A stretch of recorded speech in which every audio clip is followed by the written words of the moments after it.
ছোট্ট রামিসা শুয়ে আছে কবরে। পরিবারের অন্য সদস্যরা ঢাকায় ফিরে গেলেও নাতনির কবর ছেড়ে যেন কোথাও যেতে পারছেন না তার এক দাদা মুজিবুর মোল্লা।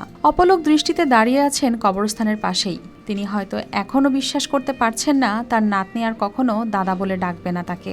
এই ঘটনায় শোক আর দীর্ঘশ্বাসে এখনও ভারী হয়ে রয়েছে এলাকার বাতাস। গেল ২০ মে রাতে জানাজা শেষে দাফন করা হয় ছোট্ট রামিসাকে। পরদিন সেখানে গিয়ে দেখা যায় সদ্য খোঁড়া কবরের মাঝখানে লাগানো সূর্যফুলের গাছ মাথা নুইয়ে আছে। চারপাশের নিস্তব্ধতা যেন আরও ভারী হয়ে উঠেছে বৃদ্ধ দাদার নিঃশব্দ অপেক্ষায়। তবে এর পরও থামেনি পরিবারের কান্না ও এলাকাবাসীর ক্ষোভ। স্বজনরা জানান রামিসার পরিবার স্থায়ীভাবে ঢাকায় বসবাস করলেও বাড়িতে এলেই মাতিয়ে রাখত সে। তারা আরও বলেন, প্রকাশ্যে দৃষ্টান্তমূলক শাস্তি নিশ্চিত না করা গেলে ভবিষ্যতে এমন ঘটনা বন্ধ হবে না।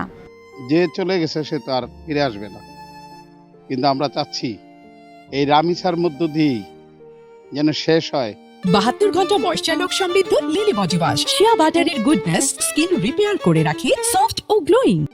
শিশু হত্যা, শিশু ধর্ষণ, শিশু খুন, আর সরকারের কাছে আকুল আবেদন যেন এই মামলাটা কোনো মতেই ধামাচাপা দিয়ে যেন সমাপ্ত না করে, এটা যেন সুষ্ঠুভাবে বিচারটা করে এবং এই বিচার দেখে সারা বাংলাদেশ না সারা পৃথিবীর লোক দেখে যেন বুঝতে পারে যে না, একটা সত্যিকারের আমরা বিচার পাইছি।